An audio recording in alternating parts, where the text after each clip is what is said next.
Alors, je vous encourage à et à l'offrir à des jeunes autour de vous, à l'offrir à des jeunes dans vos maisons pour les inviter à la lecture, aux études. Je vous remercie. Merci. Alors, merci, monsieur Godwin. On est désolé de vous couper, mais j'avais oublié de vous préciser qu'on a seulement 5 minutes pour chaque auteur, parce qu'il fait déjà très tard et voilà. Bon, on va enchaîner avec monsieur Ousseynou Mboup, sénégalais, qui est né et a étudié à Joal. Il est étudiant actuellement en Master 2 en 3 public à l'université Cheikh Anta Diop. Et c'est là-bas qu'il a achevé ce recueil de poèmes, Les yeux de l'esprit. Parce que c'est un non-voyant, il faut préciser ça. Et il a achevé Les yeux de l'esprit en 2 parties. La première partie parle du quotidien d'un non-voyant et la deuxième partie parle du fait que l'handicap n'est pas une fatalité, mais plutôt une source d'inspiration. Alors, monsieur, merci de nous inspirer et j'espère que c'est ce qui va se faire. Alors, je pense que vous n'avez pas. Ah boy. Ah, non, c'est vous moi.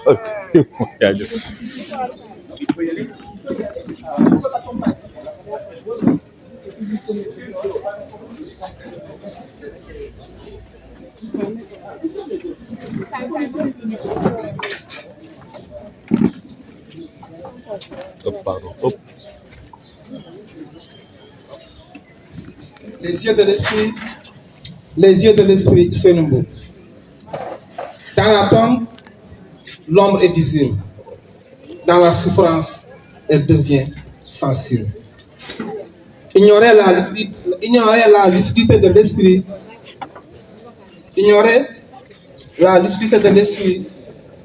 c'est faire de l'homme une solitude sans ordre. Mes amis, chers camarades, chers autorités, le handicap n'est pas un drame, il est une arme. Il transfère la paresse, il fait appel à la sagesse. Bonjour à tout le monde, bonjour à tous, chers amis, chers invités, chers passionnés du livre.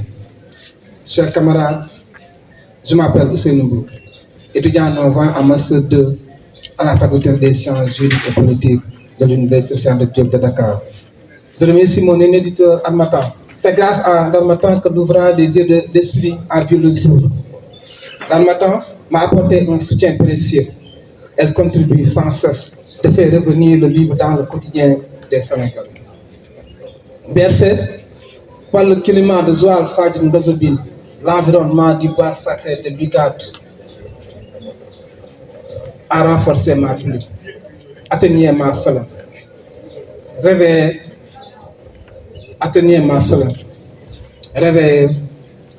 l'état d'esprit de mes écrits. Après avoir assoiffé cette compétence, il m'a permis au moins de triompher l'acceptation de mon handicap. Après avoir repiqué les racines de mon esprit sur la corniche du Cap-Vert, lieu où le vent façonne les âmes. Ce milieu, ou bien ce lieu humble et humble, a solidifié mon état d'esprit. Il a écarté mes réflexions du néant et dissipé le doute dans ma tête. Désormais, je suis une tête bien conçue, bien faite, têtue jusqu'à la main épinière. Je vis au-delà des préjugés. Je transcende du jugement de valeur. Je déconstruis le regard insolite de ma société. Je reste imprévisible jusqu'aux dents, tout en refusant d'être indifférent. Sensible à l'inclusion, je m'intéresse activement aux initiatives que la République mène en vue de pouvoir défendre l'égalité.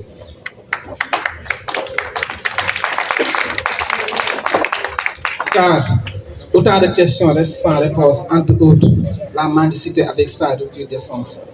Autant de promesses qui n'ont pas encore été suivies d'effet. La non-application du traité de Marrakech, la non-application de certaines dispositions, de la loi d'orientation sociale relative à la promotion et à la protection des droits des personnes handicapées.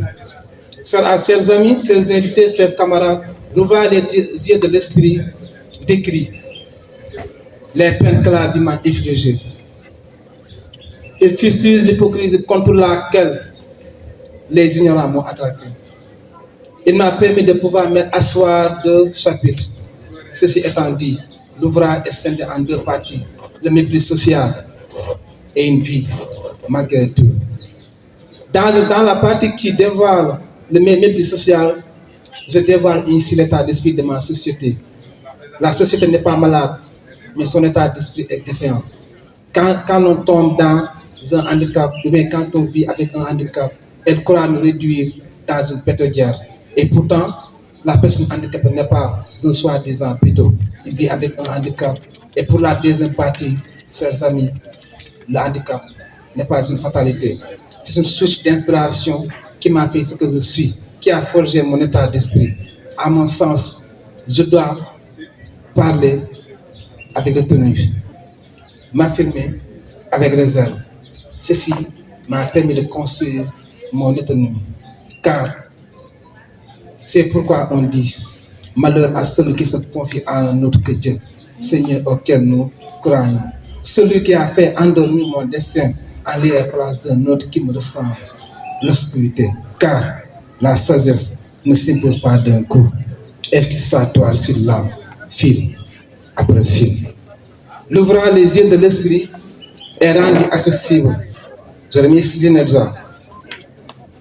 L'ouvrage est accessible en braille, en gros caractère, en braille et en numérique. Ce qui permet ainsi aux non-voyants d'avoir accès et bien de bénéficier de son contenu. Je tiens à remercier l'INEDJA. Je remercie mon éditeur d'Almatan Sénégal. Je remercie mes camarades non-voyants étudiants qui se sont déplacés massivement. Je remercie messieurs les membres du Présidium. Je remercie tout le monde. Je remercie mon épouse Assouman. Et je vous invite, chers camarades, chers amis, chers autorités, de nous appuyer au moins de faire ce qu'on attend de vous. Merci de votre amable.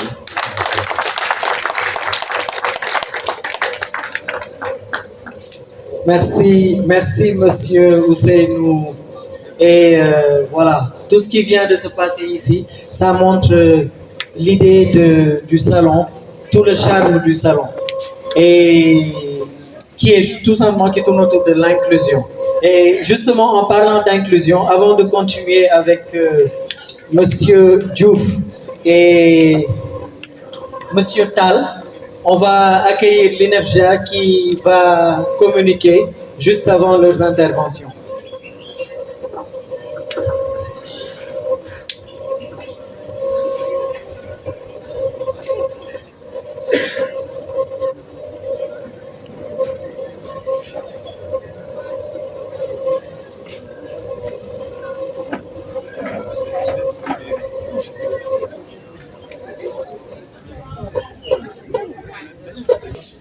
Salon du livre, qui ne court pas les rues, devrais-je même dire, parce que je pense que j'avais pris le train en marche.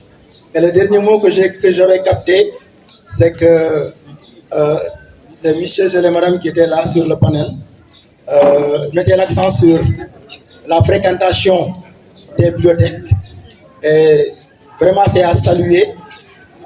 Mais j'ai un pincement de cœur quand je vois qu'on parle toujours de l'inclusion au Sénégal et que ces bibliothèques-là sont nombreuses dans ce pays et au monde, et que jusqu'à présent, je ne parle même pas de bibliothèques, mais je parle même des œuvres au programme.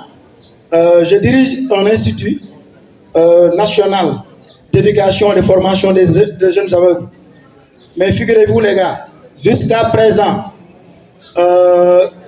nombreux sont les livres ou bien nombreux sont les œuvres au programme qui ne puissent pas être transcrites pour que nos enfants aveugles, handicapés, visuels, puissent avoir la latitude de lire ces œuvres-là. Qu'est-ce que cela veut dire? Cela veut dire que nos enfants vont à l'examen démunis parce que il y a toujours une ségrégation qui est là. Nos enfants ne peuvent pas lire des œuvres comme Une si longue lettre, qui sont des œuvres au programme en troisième, Vol de nuit, si je peux citer seulement ces deux-là. Il y en a beaucoup. Je pense que c'est l'heure aussi et le moment de rendre hommage et de féliciter encore M. Mamoudou Sam, qui fait partie des premiers Sénégalais qui ont donné libre cours à l'INEFJA de transcrire tous ses écrits. Et là, vraiment, je profite de cette occasion-là pour le remercier du fond du cœur. Et je vais donner la parole peut-être à l'équipe dynamique qui est là, une équipe faite de dames et d'hommes. Mais il est absent là, l'homme. Waiting to excel, où sont les hommes? Koulibaly, il faut rejoindre. Parce que c'est une équipe qui est très dynamique, qui est en train de faire un travail colossal à l'INEFJA, qui transcrit et même qui envisage de créer une bibliothèque sonore pour nos enfants. Parce que puisqu'on nous interdit de transcrire certaines œuvres, donc nous, on va essayer de passer par la fenêtre, essayer d'employer le numérique et de mettre l'accent sur la bibliothèque numérique et aussi sonore. Donc, Aïssatou et les autres, je vous laisse la parole. Merci. Merci, directeur. Merci de nous avoir honorés.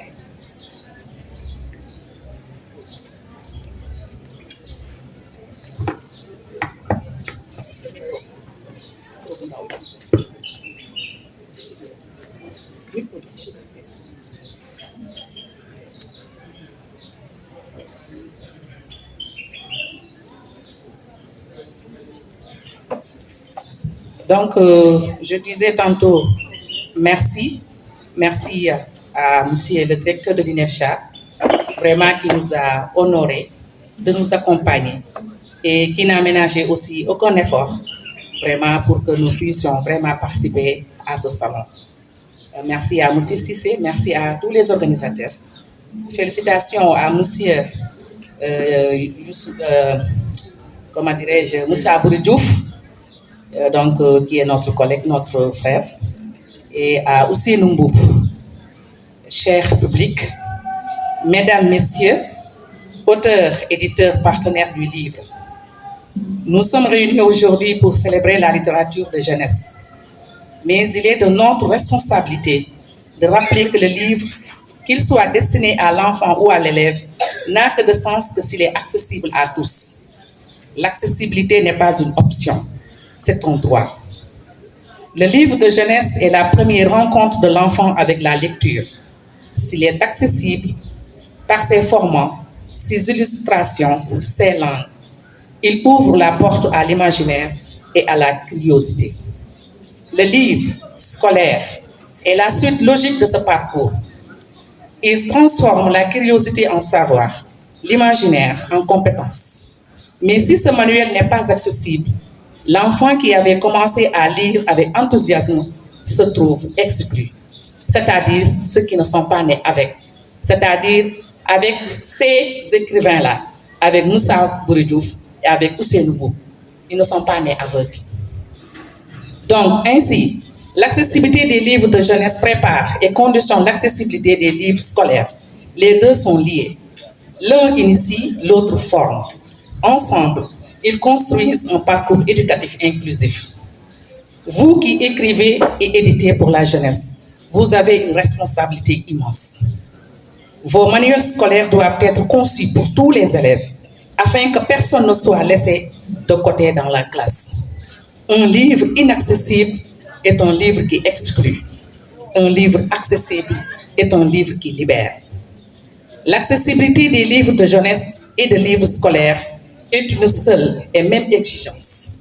Garantir à chaque enfant, dès ses premiers pas dans la lecture, puis tout au long de son parcours scolaire, la dignité d'apprendre sans obstacle. Écrivains, éditeurs, vous les architectes de ce pont entre l'imaginaire et le savoir, faites en sorte que ce pont soit ouvert à tous, sans exception. Donc, nous avons ici un manifeste pour l'accessibilité qui doit être distribué au public. Donc, nous avons dit accessibilité égale clé de liberté. Avec le soutien de l'INEFJA, former pour inclure, publier pour libérer.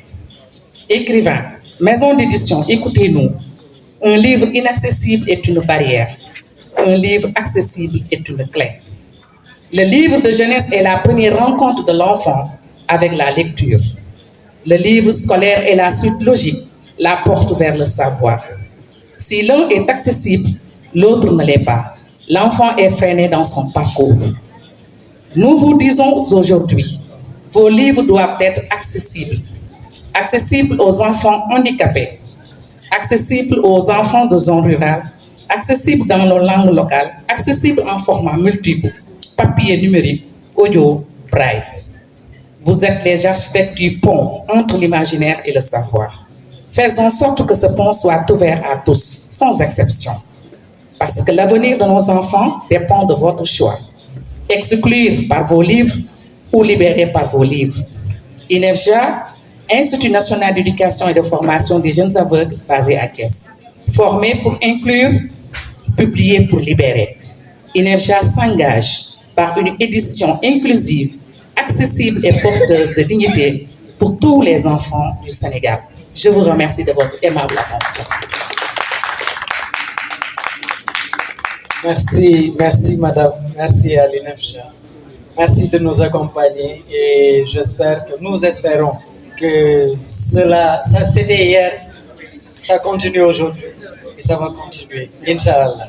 Demain, Inch'Allah. Alors, merci à vous tous et sans tarder, on va enchaîner avec Monsieur Moussa Bouri Diouf. Monsieur Moussa Bouri Diouf, alias Papso, est devenu aveugle sans désemparer. Né le 28 novembre 1965 à Dakar, il a poursuivi ses activités de professeur de français dans sa conversion. Père émulateur, il assure l'alternative numérique des personnes handicapées vers une insertion inclusive assurée. Monogame, père de 2 charmantes filles. Ah. Alors, monsieur, vous venez? Oui, venez. Alors, voilà.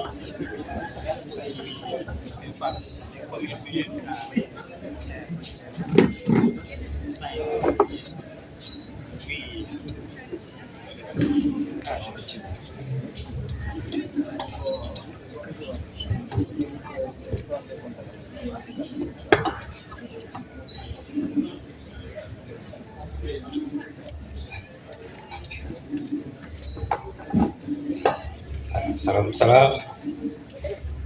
Mesdames et messieurs, en vos rangs, grands titres et qualités, nous n'aurons pas le temps de saluer et remercier tout le monde. Notre essai, édité par Yael, préfacé par la philanthrope dans l'âme Aïssata Cissé. Donc, s'il n'y a que du bien et du bon, cela relève de leur ressort. S'il y a du quoi, c'est la main dans mon corps personnel. Ce qui nous a amené à publier cet essai, parce que nous en avons fait exceptionnellement une bibliothérapie. Sinon, nous serions à Dalal Khair, Dalal Djamou présentement, ou à l'hôpital psychiatrique de Thiaroye, en train de faire un discours peut-être assez discordant. Cet essai, notre bibliothérapie, nous a donné ce que l'argent ne nous procure pas du tout. Tout à l'heure, Madame la préfacière se désolait parce que nous n'avons pas fait appel à tout Grand Yoff et à la population de Thiès. Je lui dis à l'instant T, 4 de nos anciens élèves, parce que nous avons commandé ce matin 100 exemplaires, 4 de nos anciens élèves sont venus pour tout acheter.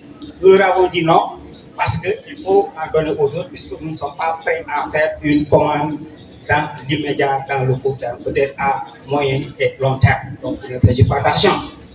Dans le journal de l'aveugle, Sur le chemin, avec les ténèbres, nous avons bien évidemment, monsieur le directeur de l'INEFJA l'a dit tout à l'heure, été inspiré par Mamadou Samb, cet auguste romancier qui, dans son roman Le regard de l'aveugle que nous avons très bien lu, nous a en tout cas donné une clé souvent de vogue pour ce titre.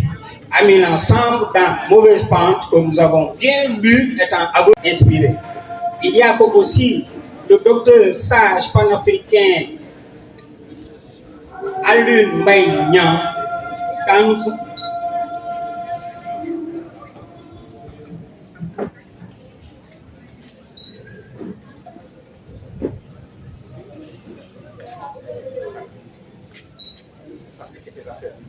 vous excuserez. Quand nous avons fini de rédiger, M. Alun Mbaye, depuis son bureau, par le biais du téléphone, nous dit mettez Moussa Bouri, le journal de l'aveugle, j'ai mis, mettez 2 points avec l'ordinateur 2 points, c'est la touche qui est en bas du L. Poursuivez. Sur le chemin, nous avons mis virgule, la virgule est en bas du J, avec les ténèbres. C'est comme cela que le titre évolue.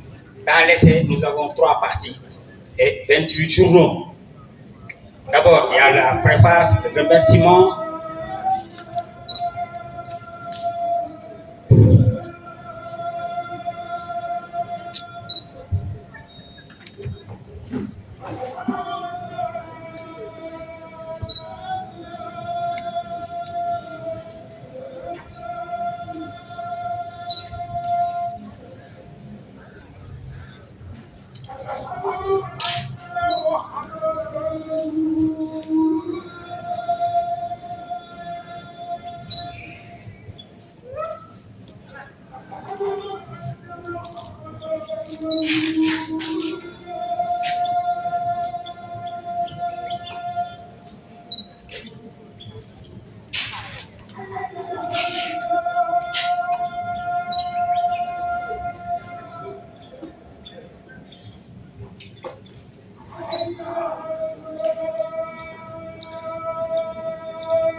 Qui nous est imparti, certainement ne sera pas pris en compte de la proposition. Voilà donc, il y a eu la préface, l'introduction, les remerciements, première partie, les ténèbres, journal, puisque c'est un journal jusqu'au journal 28. Journal 1, l'humanisme du braille. 2, le Covid et le civisme. 3, nocturne versus dur. 4, la teranga sénégalaise. 5, le handicap. 6, 6, ça arrive en 6. Voilà, 6, le pardon, la septicémie de l'âme. 7, le hommage à Babacar Sadir. 8, projet CDI à l'INEFJA. 9, l'Iliade et l'Odyssée des externes de l'INEFJA. 10, les vécus d'ensemble dans les ténèbres. 11, les béabas du braille et quelques systèmes de raccourci de l'informatique adaptée. Journal 2, Clarté le soleil. Deuxième partie, Clarté le soleil. Journal 12, expression des vœux. Journal 13, l'enseignement inclusif des EDV, élèves déficients visuels. Journal 14, l'historique de l'INEFJA. Journal 15, livre d'or du CEM Grand Yoff. Journal 16, format stage. Journal 17, le décret 792 du 19 mars 2020. Troisième partie, Lumière, la lune. Journal 18, le braille, mon destin de Youssef Faye. Journal 19, projet de théâtre VDN, Journal 20, INEFJA 2 millions, 21, Conseil de suivi, 22, Testament holographe, 23,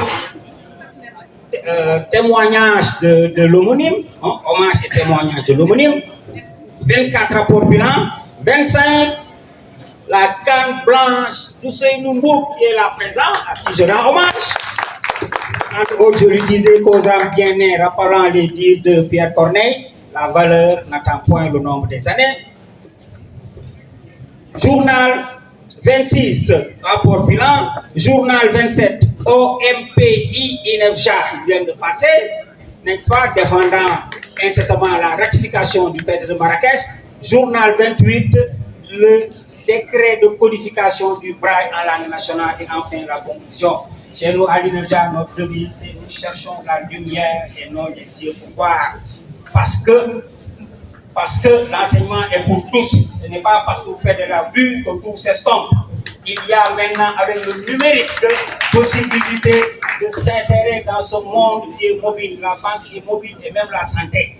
Vous lirez Antoine de Saint-Exupéry dans son Petit Prince à la page 87, il vous dira ceci. En vérité, c'est son secret. Nous ne voyons bien qu'avec le cœur, l'essentiel est invisible pour les yeux. Et nous terminons parce que au 7e siècle, donc bien auparavant, dans le Coran, retenez bien noté à la sourate 22, à l'âge de pèlerinage, en son verset 46, le bon Dieu dit ceci.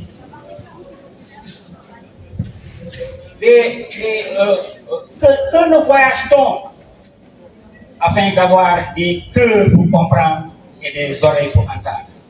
Car les yeux ne s'aveuglent pas, mais en vérité, ce sont les cœurs dans les poitrines qui s'aveuglent. Nous vous remercions aimablement.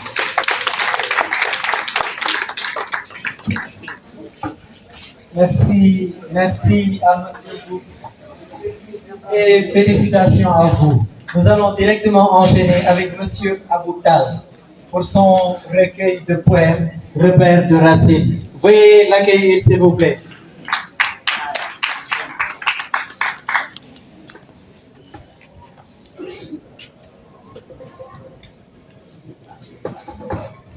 Assalamu alaikum wa rahmatullahi wa barakatuh. Bonsoir. Je suis vraiment très ému. Je suis vraiment très ému. Les deux personnages qui viennent de passer et nous ont montré quelque chose et nous ont appris beaucoup de choses. Ce qui signifie que tout le monde doit au moins écrire. Et ça aussi, Dieu nous a enseigné à travers 2 sourates, et je reviendrai vers la fin, pour nous insister non seulement à écrire, mais et à communiquer, à transmettre. Pour ce recueil de poèmes,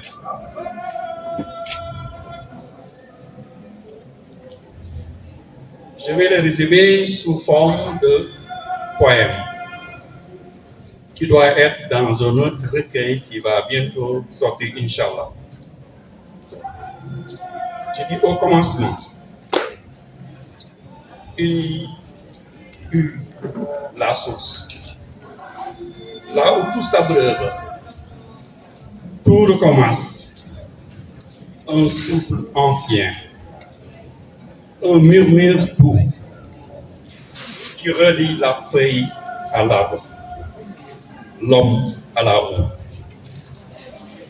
De cette racine naissent des repères, des savoirs, des sciences, la lumière, des sphères. L'inspiration s'y puise comme l'eau claire du bruit. Et la technologie, dans son éclat, s'y inscrit. La culture y trouve sa mémoire, le chant de nos ancêtres, la force de nos histoires, les valeurs humaines y prennent racine. Dans l'humilité, la paix, la parole divine. quand l'esprit s'égare dans la brume du progrès, quand le cœur s'assèche sous le poids des regrets, ces vers, cette source que reviennent nos pas. Vers ce centre vivant où tout sens renaîtra. Dans la foi, la douleur ou la fièvre, quand le corps chancelle et que l'âme s'achève,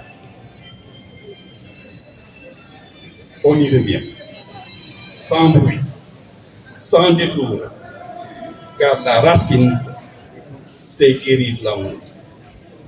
Elle nourrit le poète et l'ingénieur, le penseur, le savant, le travailleur. Car sans elle, nul fruit ne mûrit, nul rêve ne grandit, nul homme n'écrit. Ô racine de repères, matrice de vie, tu vis le passé et l'avenir infini. Et même lorsque nos branches se perdent au vent, tu demeures fidèle au cœur du temps. Donc voilà un résumé pour ce recueil. Je vais demander aux deux lecteurs de partager avec nous deux poèmes avant de conclure, Inch'Allah.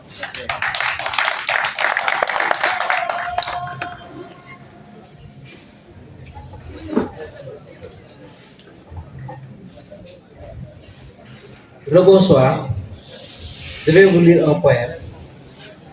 L'inspiration souffle d'éveil.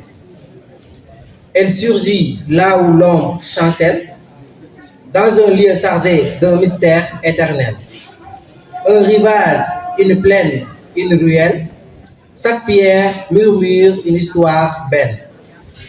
Quand le matin caresse la peau du monde, ou que la nuit déploie ses voiles sombres, un instant s'ouvre, une seconde féconde, et l'âme s'élance hors des ombres.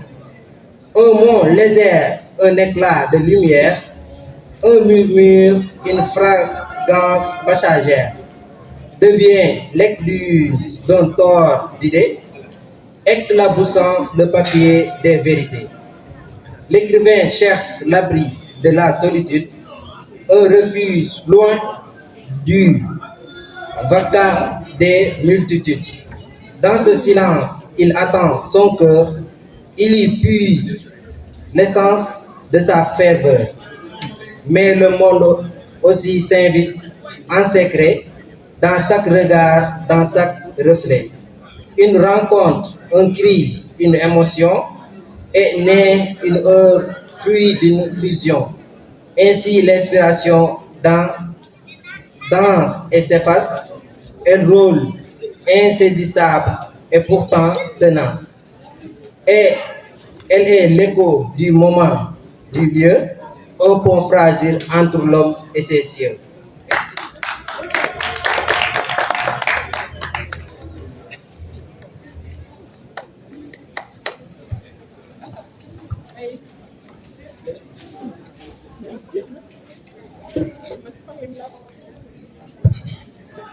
Le poème s'intitule « Lis et tu vivras ». Dans le silence d'un vieux livre ouvert, naît une lumière, un souffle, un univers. Chaque mot est une graine, chaque page un printemps, pour l'âme assoiffée, pour l'esprit combattant. Lis, enfant du monde, lis sans détour, car l'ignorance est nuit, mais le savoir est jour. Dans chaque lettre, un éclat d'espérance, une âme douce contre la décadence. Lis pour comprendre, lis pour savoir, lis pour échapper aux chaînes du noir. Lis pour bâtir un monde plus juste, où le mensonge recule, où la vérité s'illustre. Lis l'histoire des peuples, des valeurs et des cœurs. Lis les douleurs, les luttes, les bonheurs.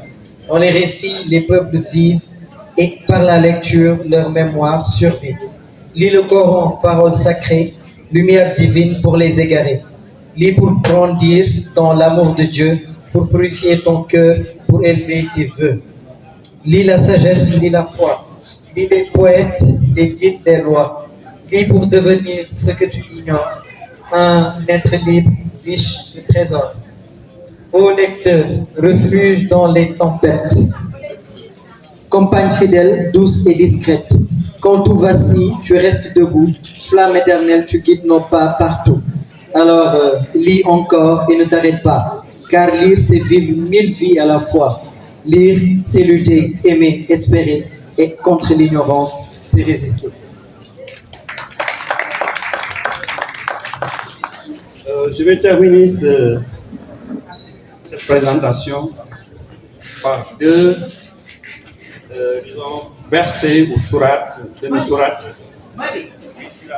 Le premier, c'est Iqra. Iqra bismi rabbika allazi khalaq. Khalaqal insana min alaq. Iqra wa rabbukal akram. Allazi allama bil qalam. Allamal insanu ma lam ya'lam. Dieu a créé la plume et a enseigné à l'homme ce qu'il ne savait pas. Ce qui signifie qu'on doit chercher le savoir et que le savoir appartient à Dieu et c'est à nous de le chercher.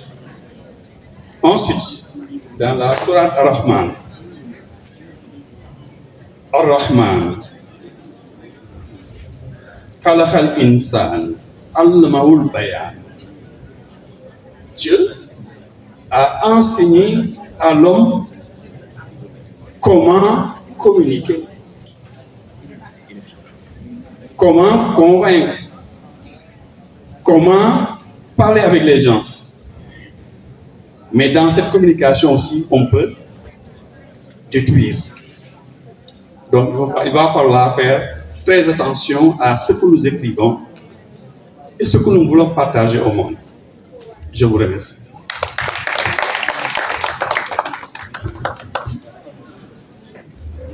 Alors, merci beaucoup à Monsieur Tal.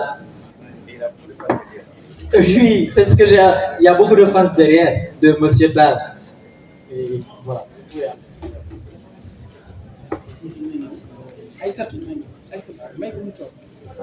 On va passer à la Omar, cherchez à M. Tal une chaise alors. D'accord. Les jeunes auteurs de l'année dernière avaient remis des livres à l'INEFJA. Et actuellement, on va passer à la remise de ces livres-là, justement.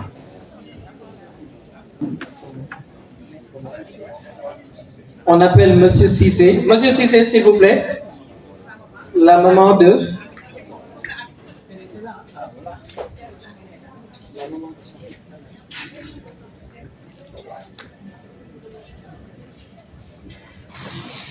on va appeler la maman de son ami.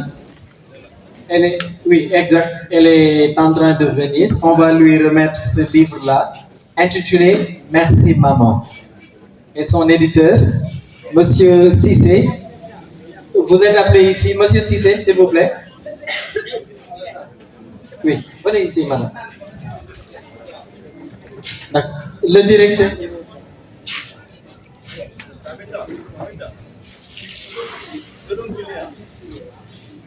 Venez ici.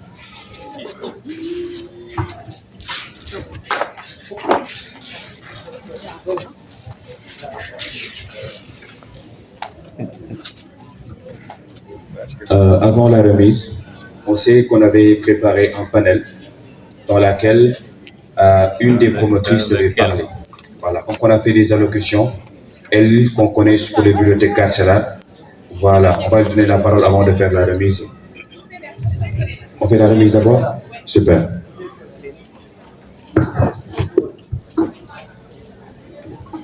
Alors, le directeur est là. Monsieur le directeur, venez ici, s'il vous plaît.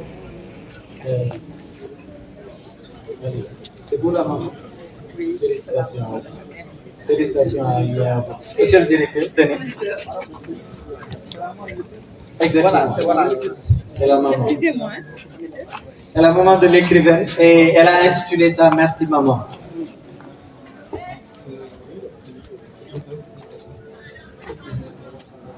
C'est une œuvre qui a été transcrite en braille.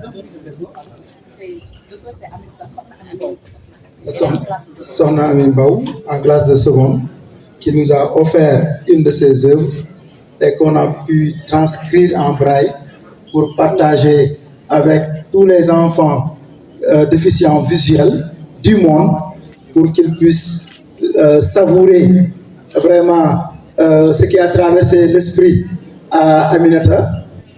Elle la partage avec tous les déficients visuels. Et heureusement que sa maman est là. Nous rendons un vibrant hommage à Aminata. Et son éditeur aussi est là. Et je pense aussi la maison d'édition aussi est là. Donc, nous prenons cette occasion-là pour remercier tout le monde, tous ceux qui sont affairés autour d'Aminata. Vraiment, parce que ce n'est pas donné, ce n'est pas du donné. Parce que quand on écrit quelque chose, il y a une propriété intellectuelle et qu'on décide cette personne-là et prier pour lui, pour que Dieu lui prête longue vie, une très bonne santé, un bonheur éternel, mais aussi une prospérité. Et maman, vraiment, il faut être fier de votre enfant.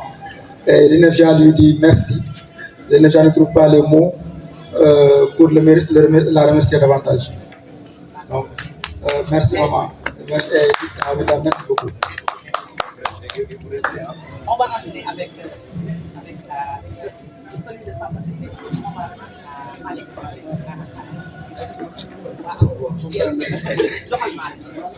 merci. Non, non, non.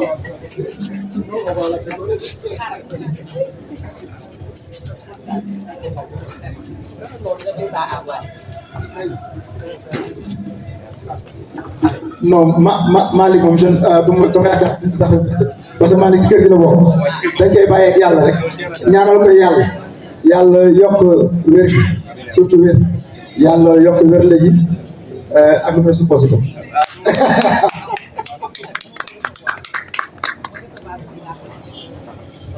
Marouba Fall, professeur Marouba, on a eu la chance de le côtoyer lorsqu'on était non seulement des élèves mais aussi des étudiants.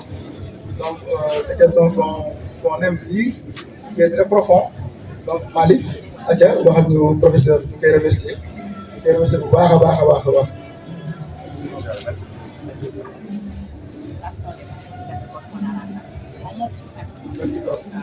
Ça c'est pour vulgariser seulement, je pense, c'est pour montrer au public. Donc ce sont ce ne sont pas des œuvres en tant que telles, mais je pense que c'est Soré Thomas.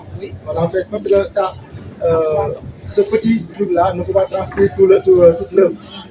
Je pense que ça fait 4 ou 5 tomes que vous avez transcrit pour l'œuvre.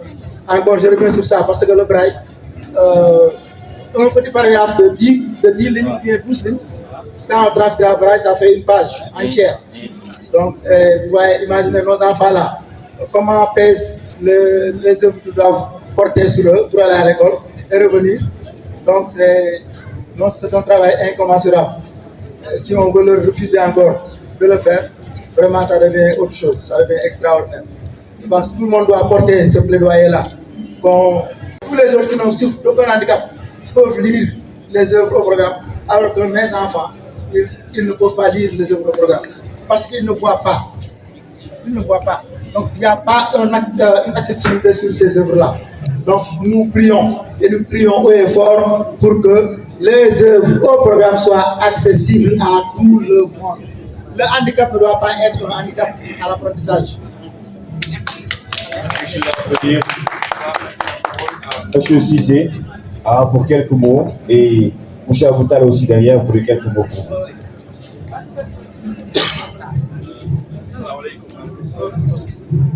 Je tiens à remercier Hassan Cissé, c'est lui qui est mon éditeur et ensuite mon goro. Vraiment, il m'a beaucoup aidé dans disons, cette édition. Ceux qui auront besoin de ce livre, il faut aller directement à Power Édition. Merci. Merci. Merci beaucoup. D'abord, je suis très content que la collégienne de Marouba Fall, qui est un manuel scolaire culte que tous les élèves du Sénégal et d'Afrique adorent, aiment soit traduit en braille. Félicitations à INEFJA. Sans compter les autres ouvrages traduits en braille. Et c'est extrêmement important. Nous vous accompagnons sur le plaidoyer du traité de Marrakech. Le Sénégal doit ratifier le traité de Marrakech.